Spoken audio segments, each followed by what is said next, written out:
Today on Kicks Chronicles, we talk life and kicks with marketing manager from Footpatrol, Bradley Martinez. We chat about the kicks that he loved growing up, including the Nike Air Max 1 and the good old Air Huarache. He also told us the story of how watching episodes of The Only Way is Essex with his nan gave birth to a career in kicks. He shares about his journey and drops gems on how to forge a path in the sneaker industry. Yes, people, this is Kicks Chronicles. Yes, my people, Big PROZECH back again, and you already know what it is. Your sneaker and lifestyle podcast, Kicks Chronicles, episode 79. I'm your boy PROZECH. Welcome. Thank you very, very much, everybody that listened to our last episode with Big Joe Palmley from Kicks and Coffee. That episode did decent. Plus, that event is very fast approaching, so obviously make sure to get your tickets if you haven't got any of those. But massive appreciation for everyone that managed to watch or listen to that episode.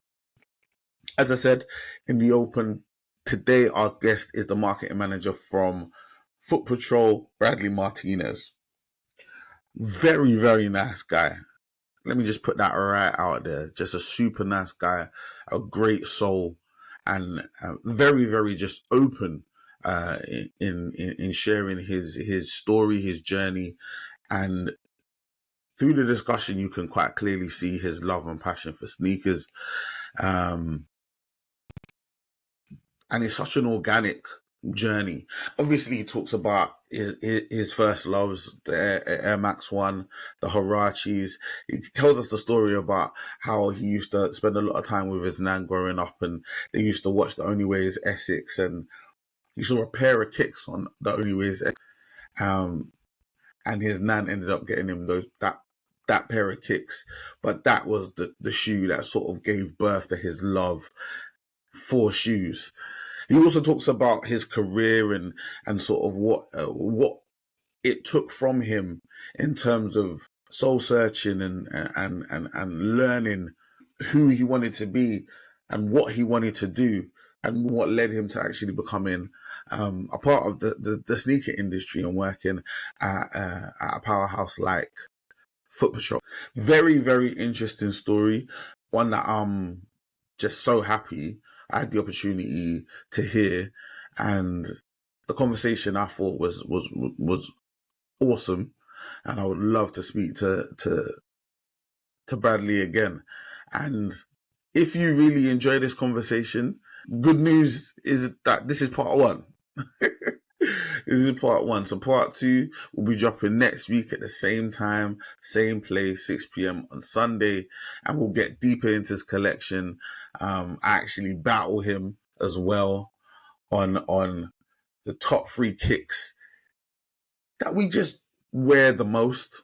Very, very avant-garde, very different, very Bradley.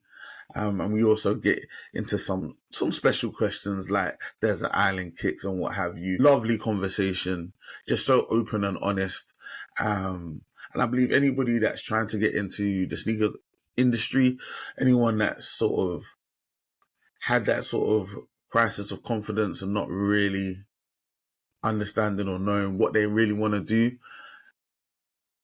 this is a great interview for you to listen to, because Bradley really breaks it down into what you can do in order to find your place in the culture. Once again, if you want to get in contact, make sure hit me up on all forms of social media, PROZECH on every form of social media, or email me kickschronicles@gmail.com. Make sure to like, comment, and subscribe. Really, really do appreciate it. And with all of that being said, I'm your boy PROZECH. This is Kicks Chronicles, and today our guest is the one and only Bradley Martinez from the Footpatrol. Enjoy.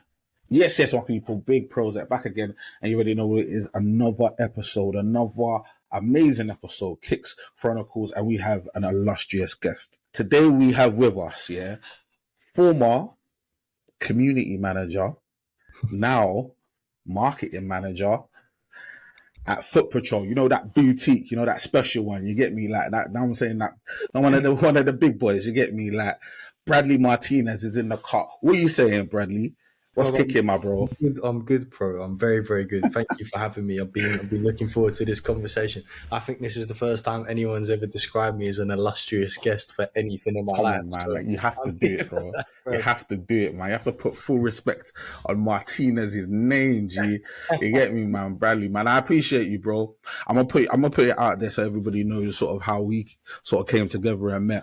A massive shout out goes out to Lorenzo G, man, because he brought out the streets. The streets came out for his drop. Air in Color was in January. And yeah, man, the whole streets came out, man. Everyone was outside and like it was just an amazing event. And I saw you were one of the guys sort of at the helm, and I felt that was such an amazing opportunity for me to see sort of like a lot of people I've been seeing sort of as forerunners in the community in the UK, just all in one place, and everyone was just super chilled and easy to talk to. So I sort of took my opportunity, you get me, man, and I made that introduction, man, and you were very gracious in accepting my invitation. So I do appreciate you. Like when somebody that you've been sort of preeing them for a minute, like watching their stories, watching what's going on in the community, what they're getting up to, and like you meet them in real life and it's just like a nice person. It's not guaranteed every time, Bradley, so we have to appreciate it when it's like that.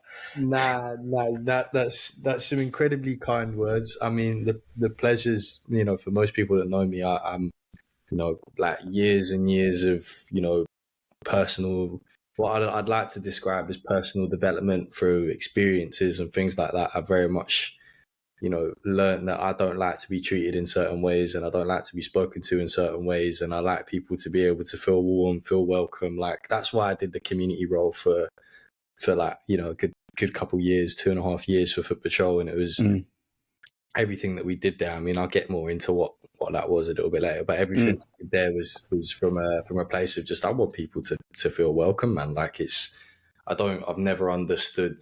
I've never understood the way people want to be like stush. Come on, bro. Get to know people because they've got an agenda or because they're relevant and stuff like that. Like anyone that knows me and who's known me for a long time anyway, knows that I've always rocked up to things on my own. And it's not because I don't like people. It's just the fact that I've never felt the need to have to be a part of a group in order to be like included in this space and in this scene.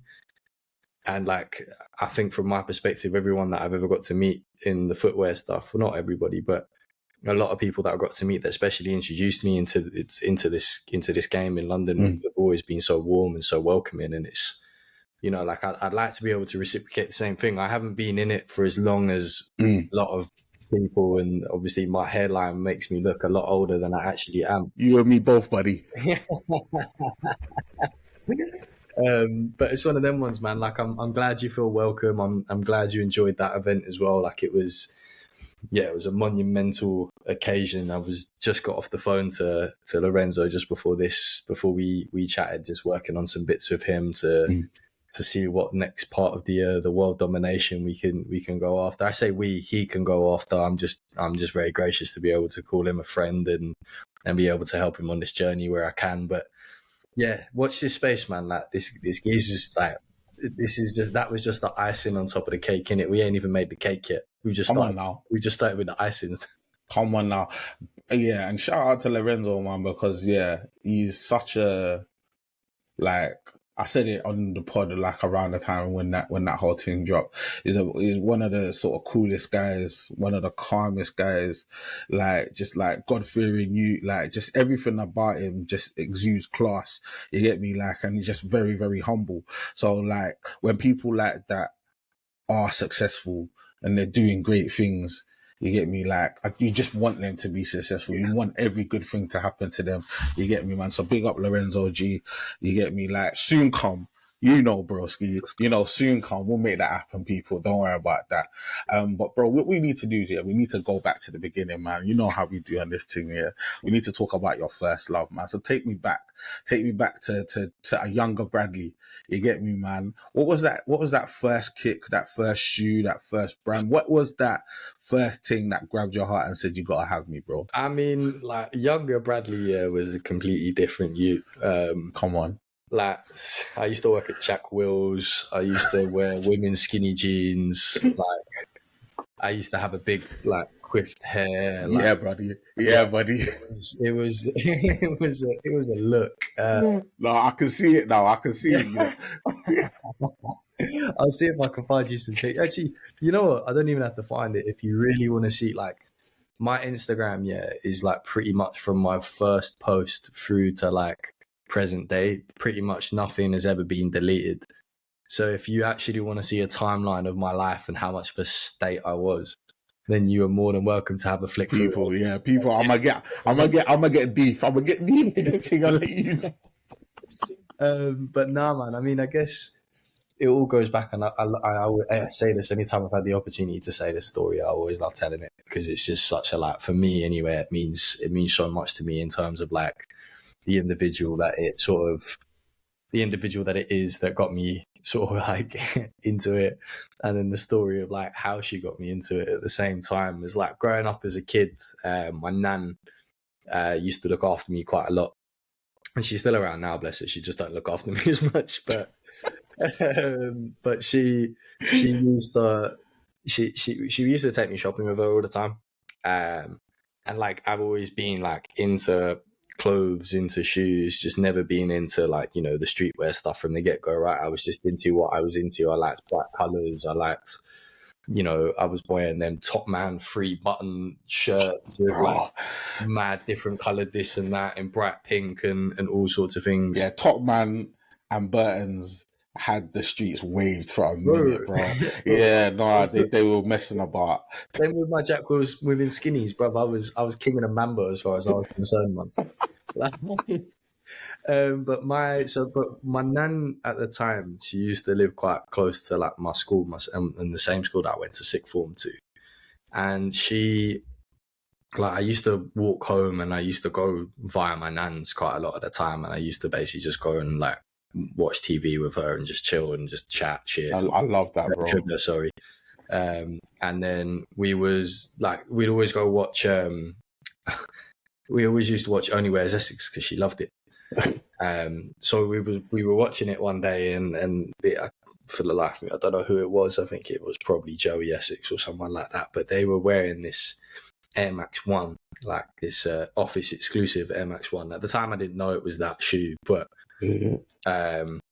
and I hate myself now saying it's an office exclusive because I work for Patrol. But that's a minor. This is the story. It's the way it be. But yeah, like there was this shoe, and she was like, "Oh, they're nice," and I was like, "Oh yeah, they're quite cool." By this point, I wasn't really like into kicks at all. I had no understanding of what was going on in the world of subcultures and things like that.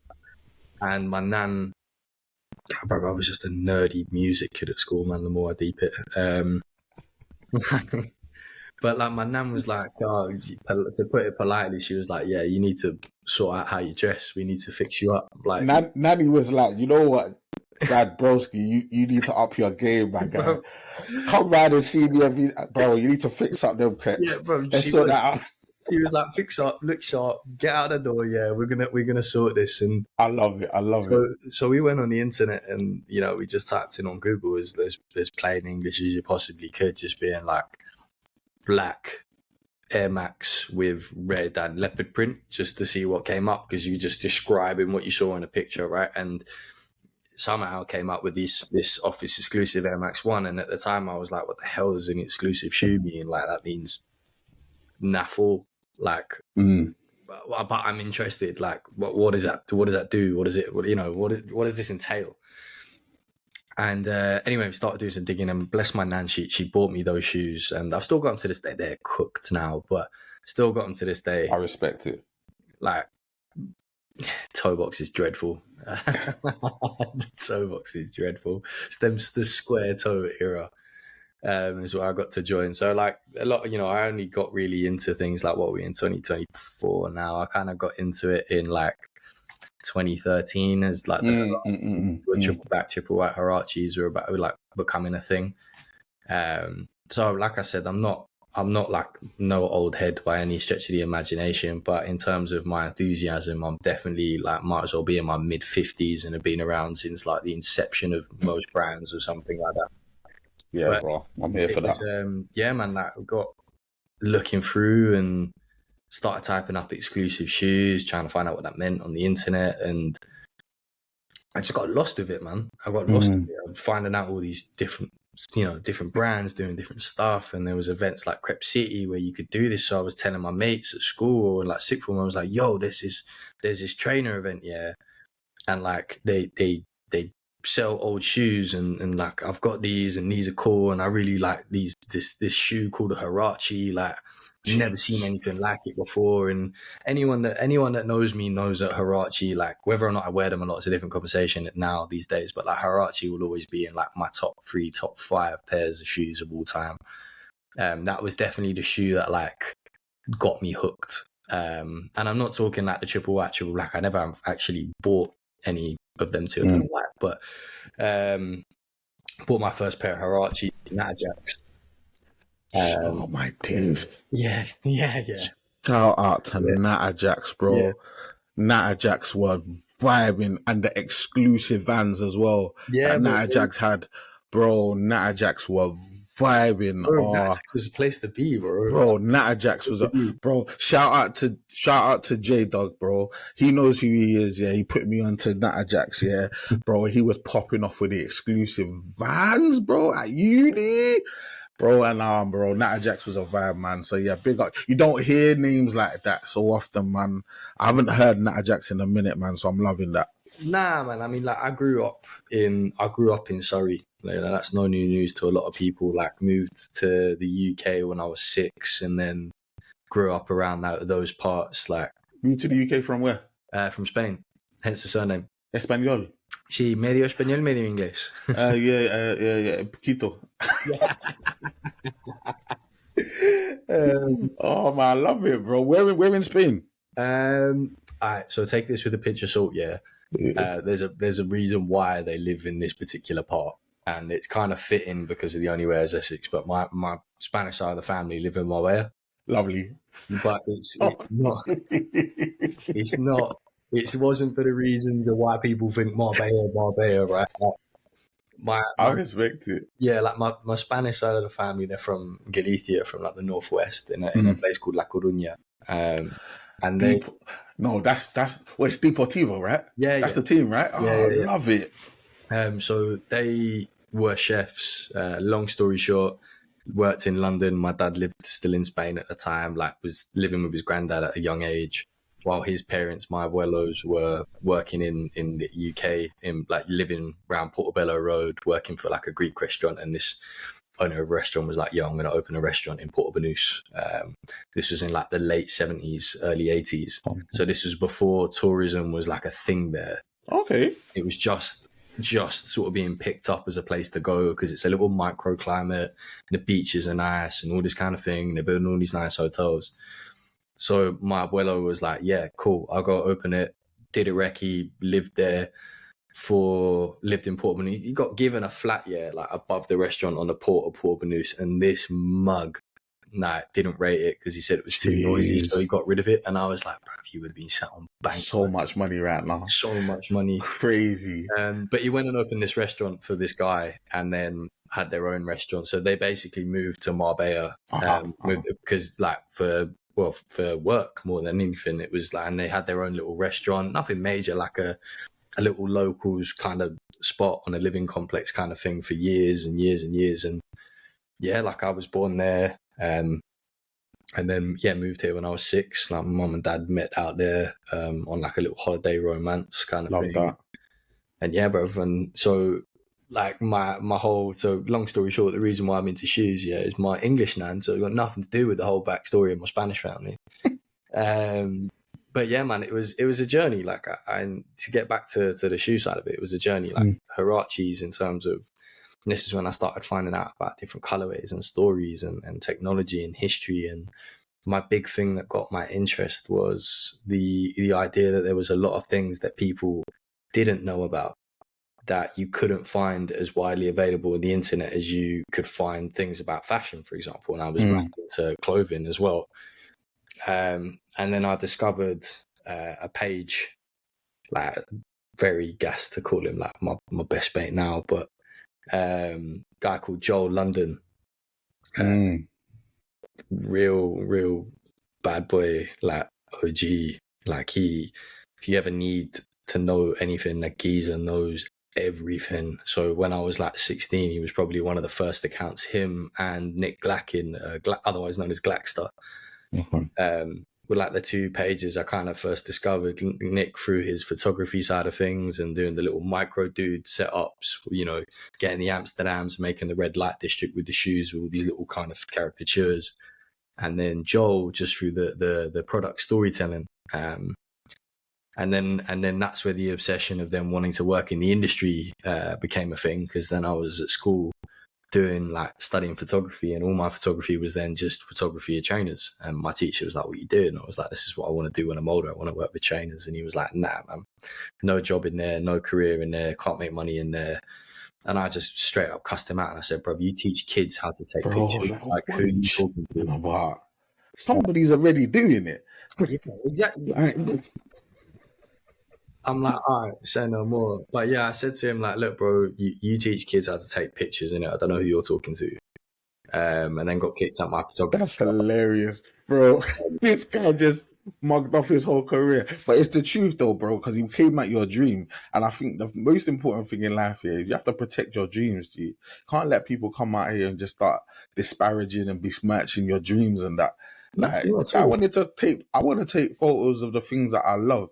You get me? And this guy's acting like there's nothing in it. This is what was happening, yeah. Mum, I'm talking to you, yeah. When I said I wanted to play football, yeah, you were like, that's not a real thing, bro. Now look, so I'm on $250 a week, bro. You need to fix up, bro. Hey, so they didn't have no vision.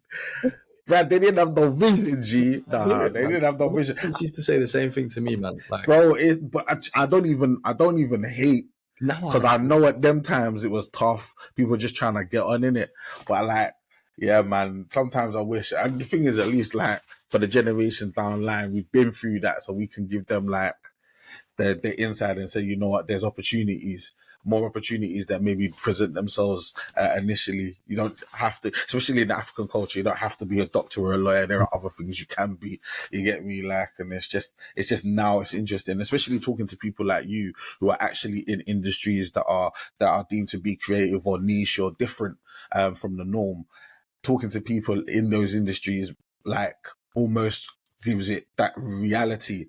Like, oh, people are living, people are growing, people are thriving in these industries, in these industries that are actually year on year growing in terms of what they're bringing in money wise. Like, there's definitely something there, man. That doesn't surprise me. There was a few blockers and that, but you overcame, G. It's always one of them. Man. Like, my parents were the same. My nan, to be fair, she's always been the biggest supporter of doing it. Big up, nan, bro. Yeah, man. Like she is the real MVP. She definitely like was a big encourager to help me get there. Like, I tried going to university to study PR to try and think it would do the same thing. I dropped out, and yeah, I took a long route to get to where I was in terms of the retail side of life. Some ups, some downs. A lot of depression, a lot of anxiety, a lot of therapy, you know, all them experiences, which is what I say to you, like, why I like to be as warm, as friendly, and as inviting to people as I possibly can with the things that I do. It's one of them ones, man. But when it came to shoes, I was just obsessed about trying to tell stories about products that you couldn't find out about. So I'd be messaging people, I'd be writing up about stuff, I'd literally be doing anything and everything I possibly could to try and retail. So like, if you went to some of my earlier days of talking about shoes, there tend to be a write-up about the history of that shoe on there. I don't do it anywhere near as much, and total honesty is because I work in the industry all the time, that it's like I talk about it every day. I need to have the separation to be able to still enjoy it as like a hobby as well as like my work. But yeah, man, it's one of the things for me that was just I had so much obsession about was the technology side of things. And I think that was probably one of my main drivers. It was like, I want to work where the technology is. Like, I want to work in that space where I can like have an impact. And like, I love lifestyle products, and I love that side, the storytelling. I love the things about where it came to where it's going. But I love I love more probably than anything is the technology aspect, and how that technology just doesn't stop evolving, and how they keep increasing that in sports. It's always, for me, always been running, because I was used to run track when I was younger, that kind of stuff. And it was, I don't know, man. It's just been an obsession, a very deep ingrained obsession, that anywhere I went, I just kept myself to myself. Like, to network, I used to take a camera to events and forcibly ask for a picture of people's shoes so I can start conversations with people. Cheat code. Yeah, Love that. man, I used to go to Footpatrol. Like, I used to come up from my mum and dad's near Gatwick, and like go to London literally just to go inside places like Footpatrol. A lot of the time it was pretty much just Footpatrol, to get the guys to talk to me, and then go home. And then that was it. I got no PE, I got nothing. I literally just wanted to have a conversation and that was, for me, that was being a part of it. So sick. Which is why I was like, I don't need to be with groups of people to feel included, because in my head at the time, it was a much more boy dominated club than it is now. And I much prefer what it is now, in terms of maybe being a much more inclusive space. But it was, for me, that was what got me into it, and those little pockets of conversations I could have with people was spurred me on to be like, I can do that. And then when the day come where I actually got to do it, even my mum and dad were like, all right, fair play.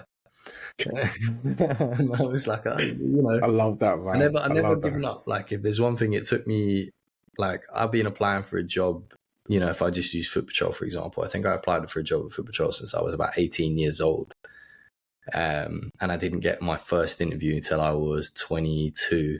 Jeez. And I've now been in the company, and I started there when I was 22 as well. And I've now been in the company for 4.5 years. So I'm 26 now. So I've been, I've been there a decent. I'm part of the paint work rather than the furniture by this point now, chipping away at the wall. But it's been a privilege, man. Like, getting to learn more, getting to meet people. Like, obviously some say don't meet your heroes. I would adhere to that. Not every hero that you want to meet is as gracious as you want them to be, like you said. But there's also, I think, for every rubbish interaction, there's always probably been about 10,000 really positive interactions where I've just been like, this is the reason why I do what I do. But yeah, man, that's in a long-winded way. That's kind of the story, without going with all the juicy details in the middle. No, man, I love it, bro. I love it, man. First and foremost, once again, just big up Nan, you know what I'm saying? Like, those people in our lives that really just believe in that dream and support us, man. And even if it's a little bit avant-garde, a little bit different, man, they were like, I believe in you. And because I believe in you, I must support you. You get me? Like, and you just need one of those. You get me? Like, and there's people probably maybe watching this, or people listening to this, and I always, when I think about this podcast, I always think about, like, we spoke briefly about what we do prior to starting recording, and I always think about that knowledge share, because I think what you touched on was so key, and it's something that really drew me to Kicks and Close initially. It's what they don't say, it's what we don't know. There's a whole world behind the pages in the catalog, or what we see on a computer screen. There's a whole world going on, and we only know what they've told us. And there's a load of stuff happening, and there's a load of people and personalities involved, and we just don't know. And it's just like, whenever I can get behind the veil, or whenever I get the opportunity to speak to somebody that I'm saying that lives behind the veil, you get me? Like, we just want to share as much information as possible, man. So yeah, sharing that story is super encouraging, and I hope somebody watching or listening just like takes a little bit of courage from that, and just lets them know that, you know what, man, things are possible. You get me? And even if there isn't anyone to believe in yourself, and you can make that thing happen, man. But I love it. I love that story, man. Yeah, man. But I always say to people, like, like I said, I took a longer route to get into things. I dropped out of university because it wasn't for me. It destroyed my mental health, and I went working into retail. Like, it wasn't just, going to work at size kind of thing, or like a footwear store. I tried for years, but I started at Tommy Hilfiger, then I went to Harvey Nichols. From Harvey Nichols, I went to their head office, hated it, quit after 6 months, and then I started working at Browns East when it was still a thing. Yeah, shout out to Browns. And yeah, man, like I said, I just always put myself out there. Like I always showed the enthusiasm and being that shoe person. And I always believed that if I read up as much as I could and learned as much as I could, that it would actually have a positive impact in where I got to work. And I quickly learned that wasn't the case. And it was actually the people skills of it that meant the most, right? And when people say like retail's long, retail's rubbish, retail's this, I don't disagree. Like retail is tough. It's a cutthroat industry. It's probably one of the, outside of hospitality, it's probably one of the fastest Super sort tough, of like quit in terms of like staff turnover. yeah. Like one of the Absolutely. and it's one of them ones where I'm just kind of like, you know what? Without it, I wouldn't have been able to speak to half of the people that I've been able to speak to now.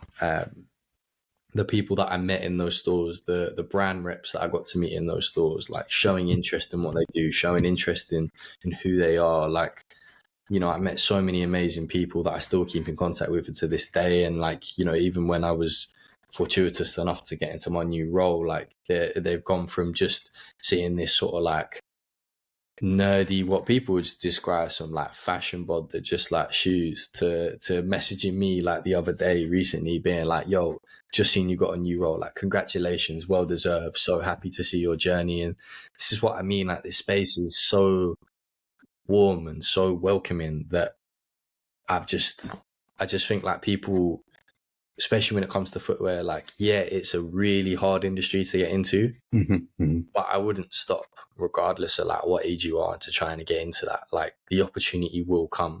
And whether that's you need to network, whether that's you need to check yourself and say like, you know what, I talk about myself too much.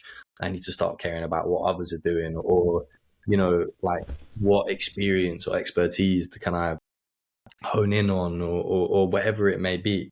Just keep going, man. Like you just don't know. I never knew. I never thought that I'd get the job at Footpatrol. I never thought I'd get a job in the industry. Whilst I was working at Browns, I was pretty much defeated by that point. That I was like, well, this is it. I'm just going to work in luxury retail for the rest of my life and just live off commission, because that was what I was pretty good at, was selling stuff and making, you know, like we were saying earlier, like maintaining relationships with people. But, you know, a door opened at Browns to be like the face of a sneaker project called Sneaker Beast, when Farfetch at the time bought Stadium Goods. And I got to be the face of that content and help them sort of like get to pick shoes and meet people from brands and host events and all that kind of stuff. And if it weren't for being there in the right place at the right time and that door opening and already showing this encouragement, like people don't know this, but you know, there's like that workplace Facebook. They call it, it's called Workplace. But I made a footwear group on there for staff and employees that wanted to, because everyone in from retail to head office had to be on there. Besides writing my own stuff, I would basically go through our back catalogue of stuff that we got of stock, and I would literally do write-ups at shoes, and I would literally reach out to the buyers saying, can you help me get in contact with this person? Can you help me contact with that person? And then meeting brand reps saying, yo, can you tell me this story, tell that story? And I literally would I got interviews on my own, like at Browns, with Sam Pierce, Alvaro who runs up a lot of the like design stuff for Essex, just as he started at the brand. Wrote like history stories about all the different brands that we stocked, or any projects. I was literally just writing this stuff for fun, like just for people to read, innit? And like, if it wasn't for the fact that I kept showing that interest, not just saying I wear cool shoes, but actually showing engaging interest in sort of like the products, you know, how it sells, what it does, like what the stories mean, what the design means, all that kind of stuff. It's all well and good saying I like shoes and buy shoes, but that's like then trying to sort of pick a needle out of a haystack. There's just hundreds of people that like the same stuff, but it's like, how do you differentiate yourself? And I think that was, for me, that's how I tried to do that, was trying to take that step forward in learning the industry, you know, who's the new CEOs, like market shares, like all that kind of stuff, and just be like, right, okay, I'm not just clued up on products. I'm not just clued up on the history of the brand. I'm actually clued up on marketing campaigns. I get sell-throughs. I understand that kind of stuff. And like I said, the door opened. I got to take the opportunity, and off the back of that opportunity, I had 3 job offers. One was for Footpatrol to be marketing exec. One was at the drop date to do copywriting, and then another one was to be a manager for Woodward when they were opening in Brewer Street. So in my head, I took the only option in my mind where I was like, this is where I want to be. I've always wanted to work for Footpatrol. It's my favorite shop. If anyone that knows me knows I've got something related to the gas mask on me at all times. And yeah, man, like it's been a dream. But I would always say to people, like, don't give up. And if you're worried about how to get those opportunities, my advice would be like, go and find the niche that other people haven't found yet. Go and understand what the market wants. Like, don't tell me you can do consumer insights, because anyone really these days can do consumer insights. I want to know something about the industry that other people don't. I don't want to know what brings people together. You need to know how the market works. Like, the bringing people together is an extension of that. So you need to think deeper. You need to, like, you know, you got to go on Business of Fashion and read about Business of Fashion for trend analysis. Go find out about trend analysis. Like, that's the stuff that's the stuff that's going to get you the opportunities with these brands, these retailers. Like, they want people that actually show not just enthusiasm, but actually want to understand how the world works. I'm not saying turn corpy.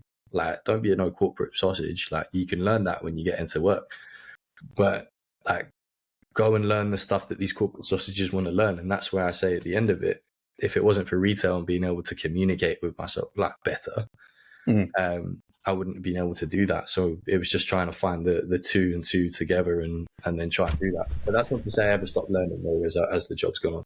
No, that's sick, man, because I think what you're describing is giving yourself a holistic view of the industry, giving yourself a holistic view of the businesses and the brands that you want to potentially be a part of, and that will always put you in a better stead because it enables you to understand how things work and really what pushes the needle and what makes a difference in terms of bottom lines, but also in terms of top lines and sort of what people are saying and what people are doing and how those worlds come together. So I think, if people are listening to this, bro, yeah, man, you might want to put some of that on repeat because Bradley was dropping some gems, G. Just letting you know, he's dropping some absolute gems. You get me? Nah, G, I appreciate you, man. But yeah, like you did briefly mention it, man. I think you mentioned that you sort of like grew up around sort of Croydon sides. Is that correct? Yeah, a bit further out near Gatwick. Yeah. Gatwick says still. Shout out to all the man them from out there way with the planes flying over your head and all that one. What would you say when you were growing up in your heyday? Like, what would you say were the most popular kicks on road? Like, what do you see when you go in your mind's eye and you think about my area, my ends? Like, what were you seeing on people's feet? So I lived in an area called Reigate, close to Red Hill. For anyone that does or doesn't know that, if anyone knows Reigate or if anyone knows Red Hill, they may or may not know it was known as Dead Hill. Like, it wasn't Red Hill was not a nice part of the world. It was called Dead Hill for a reason. And Reigate was kind of known as like the posh kids place to be, basically. So like kicks around me was not really a thing. You know, these men were more concerned about wearing skinny jeans and loafers. And don't get me wrong, loafers, boat shoes, and that. I was part of that long sleeve shirts, skinny jeans, loafers. You get changed after playing rugby, and that's what you're into. And I respect. I'm also never going to sit here and try and tell people that I'm not from some like white middle class town. Like, I can't. Like, that's my upbringing. That's where my parents moved to. Bro, that's your reality, man. Yeah, you, bro. I can't change that. But what I can change is being open minded to be able to understand things. And the school that my parents said I was not smart as a kid at all.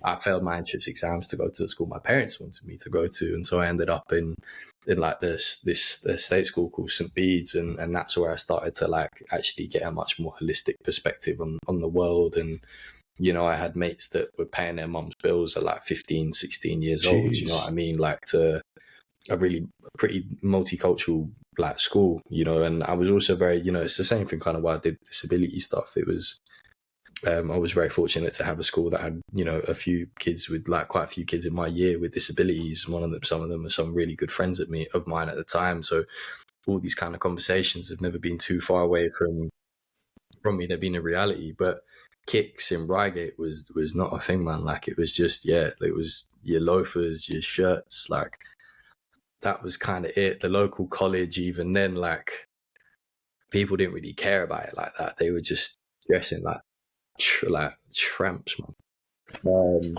Like Dragate, aka Dragate. yeah, Respectfully. yeah. Oh, Oh that's why man. we're called Reigate now, but Oh no man, it disrespect is to what Reigate. it It's a is. nice part of the world, man. Like it Oh, is we're what it good. is. But it wasn't really, I think, until I got into like my state school where I started to see people actually wear trainers and stuff like that. And even then, I never really paid much of attention to it. So, I you know, like open and honest answer, like I couldn't tell you. Like when I got into it, as far as I was concerned, there was no other kids that were into it, like on that level, and it was only a few people in my friendship circle at school where we then started to all get into it together. And you know, there was anything from like ZX Fluxes to Hirachis to 95s to TNs to Jordans. Like we tried to be quite an eclectic bunch when it came to what we were buying. And then, you know, I was buying Theodoras and Asics, chill, like Love it. stuff. And it was, yeah, there was no fixed trend. Obviously, like we worked on that whole sort of life cycle of, you know, ZX Flux Wave, right? Cool. That's what we're all on now. We're on ZX Fluxes or Hirachi Waves. We're on Hirachis now, but where some of my mates were then buying triple whites, triple blacks, I was trying to complete Moab packs from like '07, and you know, I was trying to buy all the bookie stuff while these men were trying to buy like all the stuff that was like cool and hot topic. Yeah, trending. I was Yeah, putting outfits together. I've got a bright pink t-shirt, some bright blue skinny jeans, and some brown Moab Hirachis that just jeez. it was yeah, man. I dressed so bad. Wild you, bro. Bradley was moving mad out here. The more I do it, honestly, the more I do it, like the wilder it gets. But yeah, I love it though, bro. The thing is, yeah, man, that is youth, bro. That is like, the thing is, yeah, sometimes, yeah, when I like, especially like when you go to events and you see like, because obviously you get to a certain age or whatever and you kind of find your style, you're comfortable in yourself or whatever. Like, so I suppose you try less things. I think there's always part of me, because I love fashion and I love streetwear and I kicks or whatever. There's always part of me that's like, when I see something that's a little avant-garde or crazy, I'm like, oh, that's nuts, but it's kind of sick still. But when you were younger, like you just didn't care as much because you were just trying to get on. You were just trying to like let people know, man's got a hard serve. I'm out here, bro. Come see me. You get me? I'm doing my thing as well. You get me? Like, but yeah, man, I hear that, man. With the skinny jeans and the Moabs, bro, you're doing your thing. Bro, like it was that and like Supreme t-shirts, man. Like, I mean, even to this day, like whether people find it corny or not, and you know, the guys in the team at Footpatrol will tell you, like, I'm an avid Supreme collector. Like, I love buying. I'm still in it, bro. I'm still in it. I'm Supreme and bait, bro. Till I die, bro. I don't even. And the thing is, yeah, I know like the company's been bought. I'm saying people have jumped shit, blah, blah, blah. Bro, it's never been about that for me. I get it and I hear it, but it's never been about that for me. Like I'm a nostalgia guy, bro. I don't even know what it is. Like when it's something that's in you, it's in you, and it's just one of them ones where it's like I just roll with them, bro. It's like Yeezy as well, bro. I grew up listening to this guy. I'm saying wanting to dress like him. You get me? Like just what I'm like. Bro, I hear all this dumb stuff that he's saying, bro, but I feel like he's actually my bro. Like, I actually feel like he's part of my family. And in a dumb way, yeah, I'm like, sometimes I find myself making excuses for him, but I shouldn't even be doing that. Or I'd be like, you know, because I don't even make excuses for my actual brother. I should just be like, fam, he's an idiot sometimes, but he's a genius all the time. Yeah. So just let him live. Just let him live. Don't take anything he says seriously. And if you want to buy the kicks, buy them. Let's keep it. Facts, man. Facts. Like for me, it was like that era of fashion and footwear, right? When I was first getting into it, was kind of like the right in the thick of like the ASAP Rocky, Hood by Air, like Raf Simons, Stan Smiths. Like I still wear my Raf Simons stands now. Like that's, for me, that's nostalgia. Like I was going up to London with any money that I had, trying to buy a Hood by Air t-shirt because I wanted to freaking be some next rapper. Like I've even got like a Time Out magazine for when the first ever time I went to New York, and it's ASAP Rocky, like stood on the bonnet of a car with ripped jeans, like a black t-shirt and the baby blue pair of Raf Simons Stan Smiths. And I was like, bro, I need that shoe. So I went and bought a pair of Raf Simons Stan Smiths. Hold tight, eBay sold me a fake pair. Of course. Before the pre-order. Before eBay have changed now, respectfully, eBay have changed. It's changed, thank God. But now I have a real pair. But We're yeah, up now. like it's like all that kind of stuff. I just loved it. Like I love it, and I still love it now. Like I'm even eyeing up to try and, well, once I got the money, because it's still expensive, but I'm eyeing up to try and buy the old Supreme box logo, like all that kind of stuff. Like I traded 2 pairs of Salehi Bembry 2002s for a Japan Relief box logo, because in my head on a time I was like, that t-shirt was like £800, £900. Yeah, it was crazy. And I was like, if I could sell 2 pairs of shoes, which to me don't actually mean anything anymore to me, like I'd rather get a t-shirt that I've always wanted. I'm like, I think that's fair. I think that's absolutely fair. But with all due respect, everyone has their time and their era, right? And like, for one of a better term, like when you're younger, that period in time, those things that you gravitate to in your early years, and I'm talking like your teenage years into your early 20s, these are the things that you're likely to be gravitating towards for the rest of your life. You get me? Like when I was younger, there were still men that used to dress like they were in the 70s and the 80s and that, because they found their era. That was their time. Yeah. That's when they were the man. You get me? That's when they were the man. And I ain't changing for nobody. Yeah. You get me? Because this is where I get my G. This where I get my G on. You get me? Like, so I ain't changing for, and I respect that, bro. So like, when you're in your like, and I say this to my missus all the time, because she's like, bro, are you ever like, will there ever come a time where you're not gonna wear your hat like that, or you're ever gonna like wear clothes that fit? In a way. And I'm like, no, I'll do that. Obviously I have to wear suits and that sometimes, but I feel like I'm gonna be dressing like this until I'm gone, bro. Yeah. Like they're gonna put me down like this, and I'm ready for it. And I'm ready for it, bro, because this is my time, this is my season. Like, so I'm with you on that. There was something that you mentioned though, slyly, like, because we were referring to eBay and the whole fake thing, and there's a question I always have to ask. Like, because I had to go through it, and I don't know if any of my guests have to go through it, so I have to ask the question. Unholy grails, right?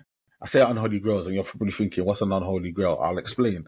Unholy grails are your kind of, not necessarily fake, but off-brand type kicks, or like those type of kicks that like instead of a 3 stripe, maybe a 4 stripe might be involved. Them kind of things there, right? I've got a few names, and these are kicks like that people have given me over the years, brands that people have given me over the years that like resonated with me.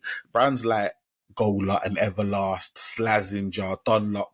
You get me? One man said to me, yeah, if the same company that makes your tires makes your kicks, you've gone the wrong way somewhere, but it's okay. It's okay. You could always come back. You get me? There. Like, did you ever have to dabble in the dark arts? Did you ever have to get involved in some of them Sports Direct specials, G? Oh, bro. So there used to be a shop. What is it called? There used to be a shop in Redhill, and I know there was one in Croydon as well, but it used to be called Madhouse.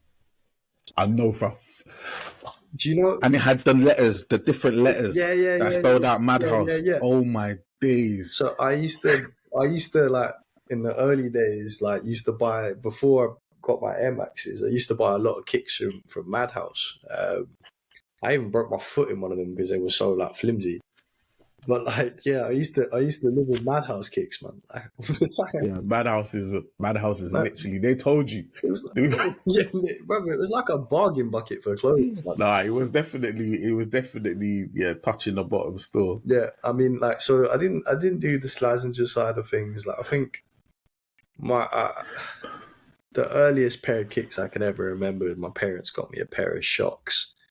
I remember they were all black with a yellow shocks at the back, and I was convinced I was faster in them. But this was like very young age, and I've never been able to see the colorway, and I couldn't remember the model for the life of me since. But otherwise, man, yeah, then my early shoe days were like Madhouse, Unholy kicks, like Madhouse. Yeah, Madhouse. Mad high top Madhouse. plimsoll kind of jewels. Yeah, You know bro, they were so deadly for plimsolls. what I mean? Bro, Weapons. they were absolute rascals for a plimsoll, bro. Absolute rascals Don't for you a actually know plimsoll. what I'm talking about, though? Bro, I fully know it. Madhouse. I see the letters in my head. It was literally, they told you when you entered. It was a madhouse, broski. It's just whatever goes. And it kind of gave me like, them times, it kind of gave me like, it's not as organized as a TK Maxx, but it's that kind of like, anything could be here. Yeah. Anything could be here. Like, you're not going to be able to find the same stuff here every week. So it's not a thing about consistency. It's almost a thing of whatever they can find, that's what they're selling, innit? That's kind of vibe that I got from them, man. But yeah, shout out to Madhouse, man, because yeah, you plugged some gaps back in the day, man. Because I always ask that question, yeah, not to be disparaging, but more so to say like, okay, that was a time, that was a period, and we've come through that or whatever, man. Some people, they needed that connect. Yeah. They needed them plimple. Like, 100, man. in my house, it's God, it's food, and it's education in different order, right? And Kicks is not on any agenda for my Marge. I'm being 100% real. So like, whatever she could get for me, I'm getting it. You get me? I got my first pair of Kicks probably just before secondary school. I got some Reebok Classics, and I was on cloud. I knew where a girl's colorway, facts, and I knew. That's all right, bro. I knew at the time it wasn't, but it was right now. You get me? We've come a long way. I had the white with the gold stripe, bro. I knew it wasn't right, but I had to make it work, bro. You get me? Like, so nah, my March came through, man, but we love it, man. We love it. Do you know what we're gonna do now, man? We're gonna wing our way and talk a little bit about the more modern day. It's a group of questions I refer to as the EST of KIC, and this is what I mean when I say EST. I mean the oldest, newest, the rarest, the greatest, the best. That sort of stuff there, right? So like, in your collection right now, you get me, what's the oldest shoe you got in your collection? And I feel like you kind of alluded to it. So it's possible, is that still that Air Max? No. So I've got older shoes. Respect. Like I said, I was into a lot of like dusty stuff that no one really was into. I think the oldest pair is, it's not a 92 Hirachi, they're 99, a 1997 Spiridon OG in the blue. Bro, that silhouette, yeah, is so slept on, bro.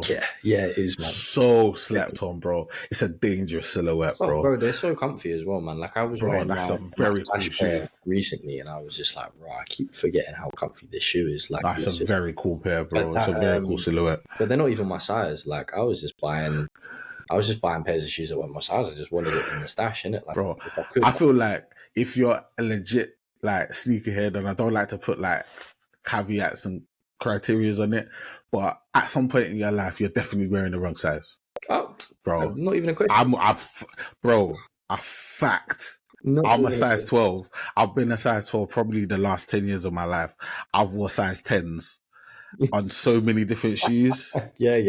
You know, because the other thing is when you travel and you go to certain countries and they only go up to a certain size, and it's like, well, this is the sickest colorway I've ever seen. Yeah. So we're just gonna have to make it. I bought a pair of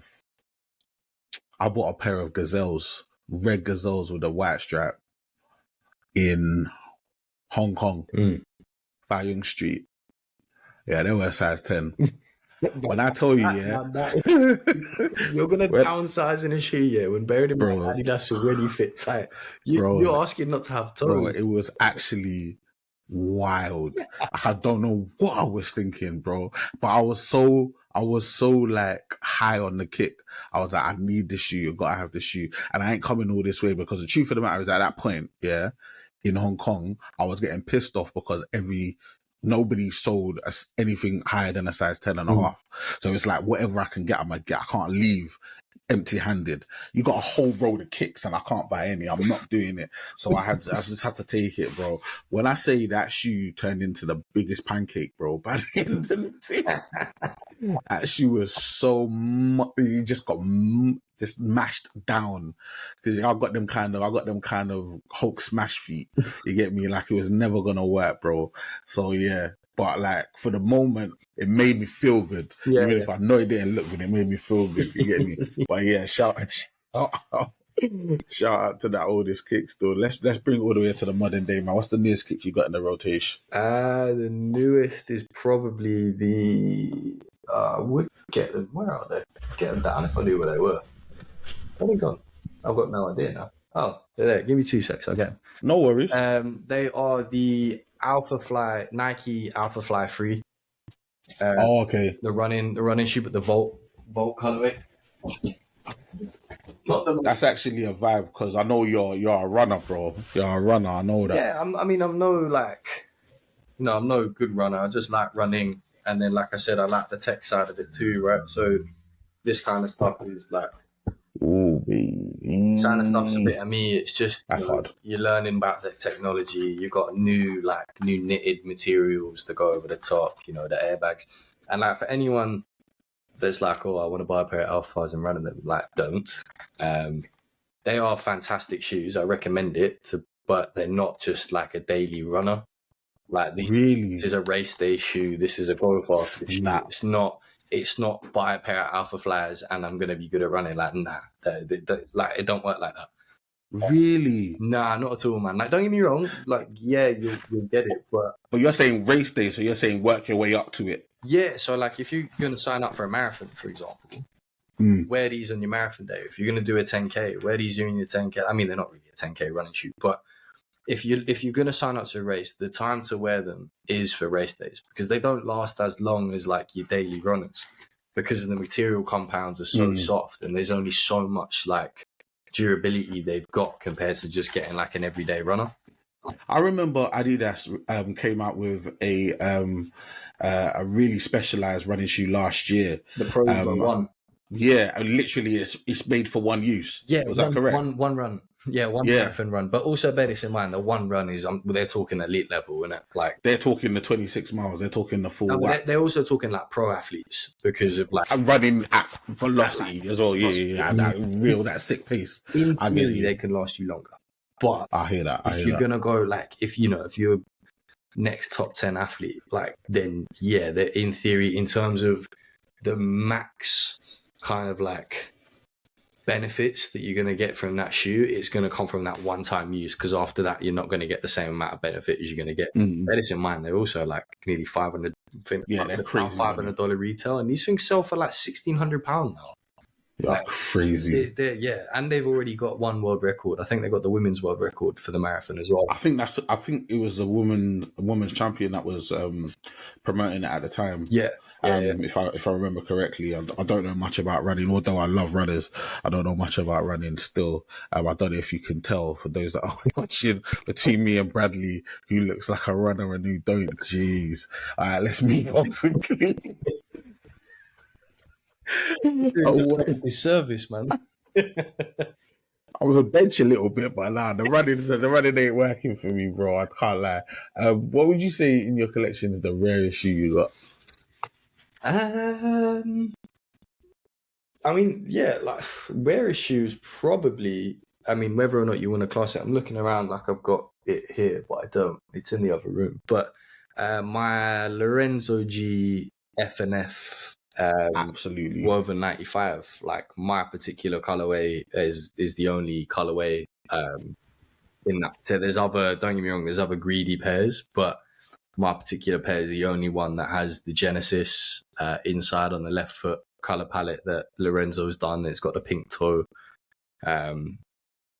If we're talking like rare in terms of that is super rare. Talking about yeah, but if we're talking like just general releases, I would probably say my Galaxies. Actually, no, that's a lie. My Galaxy phones are up there, but probably my pink aluminium Air Max ones, or you see that thing there? So that's just the sticker pack that you used to get with the Tier 0 releases of the Powerwall series. Jeez. I'd probably say not even my pink aluminiums, but my BRS Air Max 93 from that pack.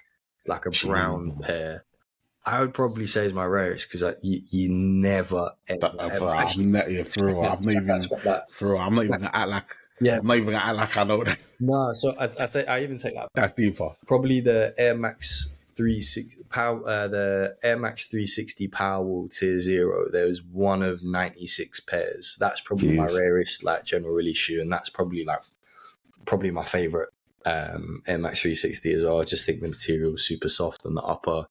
Like so on the Tier 0 packs, rather than a coloured upper, it was a coloured midsole.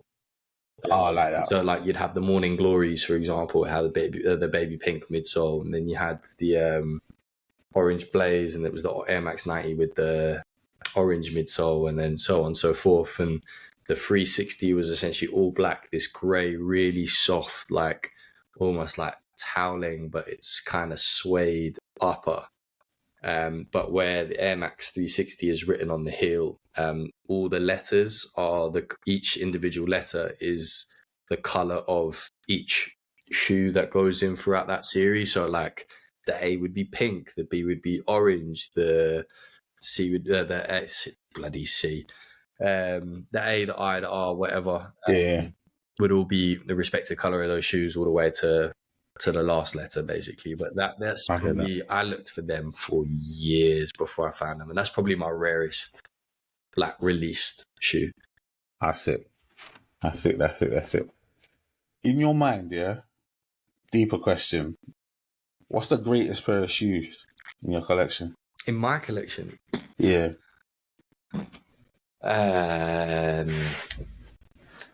That's a hard one. I can't lie. Super hard. Yeah. And it's only getting harder, bro. Pause. Yes, please.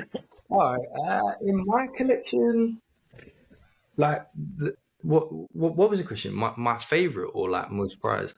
So when I say greatest, yeah, I want to leave it up for your interpretation of the word greatest. You get me? So like, whatever you deem to be great is what I'm rocking with. All right, okay. So this is going to be hella boring for those that are going to be like, oh, he's dry. He's got no story to it.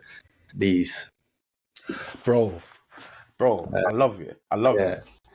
And I know why. But tell the people, bro. And that's super legit. That's super legit. I love that. Yeah, I'd say these. Like, there's loads of other shoes that I could say that are like under my bed. You know, I could say like my foams, for example, or I could say my Powerwalls. Like I was at one point one of the biggest. I think it was like third biggest collector of Powerwalls in the world. I think by far the biggest collector of Powerwalls in the UK. Before I had to part ways with a lot of them. But yeah, this will always, I think, probably be my most prized pair that I've got. So just for those that are listening, that's the Footpatrol Cairo Fusion 2, the Snowstar. Oh, hold tight that you know the name. Yes. Come on, man. Oh, sick. Bro, sick. My boy, well, literally, my boy just had a baby. Shout out to Jason and that. Just had a baby, went to his house to celebrate the baby, and he was like, bro, I gotta show you my kicks, innit? Because everyone knows that I'm a kicks guy. So he went upstairs, he brought down a pair of Kairos, innit? And I was like, bro, like, that's deep. Like, and he's not a super kick guy, but I was like, for you to, and the thing is, I knew this interview was coming up, and it just reminded me. But he had like, nah, not those. No. It was just another pair. It was just another pair of Kairos, innit? But I was like, no, but that's sick, and it just reminded me about this interview because it was your collaboration, it was Footpatrol's collaboration with Kari that really, for me, I didn't know about that brand before then. So that kind of put everything on the map for me. But talk your talk. I mean, like for those that can see, obviously, like they may or may not have seen it, but I was fortunate enough to get to design the shoe. It was the first time I ever got to do a project like that. It's the first time I've ever got to like, you know, like our designer at the time, Sheba, she was like, you know, working on a Kahu project. Do you want to help me? And I was like, yeah. This was like, 2021, they launched last year. And I said to her, like, we did some color mock-ups of like things that we thought. And I said to her, like, look, I actually got this idea. And this is why I say to you, like, me and my like nerdy interest was like, I actually really like this Kahu shoe. Yeah, it's from 1985. It's this snow boot called the Snowstar. Do you think if we could do a color mock-up of like that Snowstar but on a Fusion 2.0? So we did it. And if you give me 2 seconds, actually, I've actually got the first sample. Sorry, it's in the other room. On, bro. But now you give me 2 seconds. Nah, bro, come on, bring it, bro. Do your thing. Yeah, sick. I don't think I've ever had the opportunity to like actually show the first sample. Or if I have, it's on my Instagram somewhere. But that's the first sample. Oh snap! So like, bit different. I get it. Yeah. This was what we initially thought when we were like taking color drops from the trying to like essentially a color match directly from the shoe, just getting the little pipette tool, kind of drop in, and it was supposed to come out like this. Came out like this, and we did it all in suede, ballistic mesh, Footpatrol brand in there, the Kahoo brand was on the inside, different tongue, all that jazz. Anyway, we did it, and we were like, yeah, looked cool, but not what we want. Like, what did match the Snowstar, and we then changed up the material. So where we went from all suede, we then went with like nubuck. So yeah, nubuck feel, nubuck sort of side paneling, and on the inside, nubuck on the medial as well. Then more nubuck on the upper by the eye stage. But then we changed the toe box to like a rubberized material instead. So the aim was to essentially create like a city version of a sort of like city, slightly more winterized, a little bit water repellent shoe with like a ballistic mesh kind of like rope lacing, and then like the OG branding of the Snowstar on the tongue, where they used to have it on the heel, but obviously where that's too small to fit in there. And then on the inner sole, you got the gas mask. Yeah, you got not even you've got the so that on the inner sole. I thought you meant on the oh no. Don't worry. I know what you meant, but like on the inner sole, this is the tread of the actual outsole from the original Snowstar. But yeah, man, I think that's probably my most like prized pair. I think more so for the concept of getting to actually, I went from, like I said earlier, trying to get into an industry that people told me you can't do something in, to then actually get into design a shoe for my favorite retailer was like a full circle moment. And then I got to go and do, come up with the marketing campaign, and then go and shoot the marketing campaign in the Isle of Skye, which was a surreal experience. And it came out looking, I mean, for me, it came out looking exactly how my little... It was a movie, bro. It was a movie. If you go on my Instagram and you see the picture of like the little sort of flick through of that process, the apparel kind of like conceptualizing that before we sent it to a guy called Sasu Kalpi, who designed a lot of the Yeezy season stuff in the early days, to like send off to him to make up the tracksuit, like 2-piece tracksuit for, or over shirt and over trousers, because it was based off a pair of military over trousers that I used to wear, or I still wear all the time. And then to then go and then draw in like this really horrendously made storyboard with really poor pictures of like cars and people. And like, if you look at it frame for frame and you actually look at the video, it's actually not too dissimilar to what I was trying to get at the same time. So I think it's like a whole rounded story. That's probably like my most prized pair that I've got. I've got loads of other stories for loads of other shoes, but I don't think there's another pair that I've actually got that I've done like a bespoke, for example, and that was an experience and I loved it. But that didn't go to market. That didn't get stocked by retailers across Europe and a couple in the States like that. That for me is like the fact that I'll be in Soho and I saw some geezer the other day wearing them, and I was like, bro, sick. And then I remember like one of the guys in the office sending me a picture of some bloke wearing the shoes. And I was like, bro, where are you? And he's like, he's a Wolves fan. He said, mate, a Wolves fan, just a random Wolves fan is just wearing them in the stadium, giving it large game. And I was just like, yeah, sick. Like, so amazing, that bro. kind of stuff to me is like that's what makes the shoe so great in my eyes. You talk about full circle, bro. That's such like, it's so amazing to see that come, and for you to like, just looking at your story from the outside in, like to see that come for you, and just actually for you to experience that, man, like it's actually amazing. And the idea of you just being able to walk on the street and see someone wearing the shoe that you designed, it's absolutely amazing, bro. It's mad. I mean, like I'd like to wear the sample one day, but I don't think I want. At the same time, I don't want to. But I mean, I've got 1, I've got 3 pairs of the shoe in it. Like I was like, I'm gonna get as many pairs as I can. One pair to trash, 1 pair from the shoot, and then 1 pair I'm just gonna leave DS and then the sample as well. So 4 pairs. 100. And it's just like, I don't wear them all the time. Like, I think Who's a really good brand. I think they make some good stuff, and they give their collaborators a lot of freedom to do some cool things.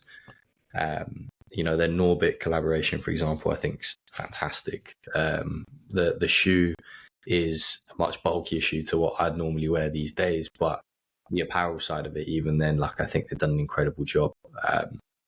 But yeah, that particular project, I think it was just the excitement of hearing the brand saying no one's ever worked on it, like, try to recreate a shoe from our archive. How did you find out about that? And I was just like, mate, I wish you knew what goes on in this brain, like, half of the time. And like, I'd love to know myself, but so sick. Yeah, bro.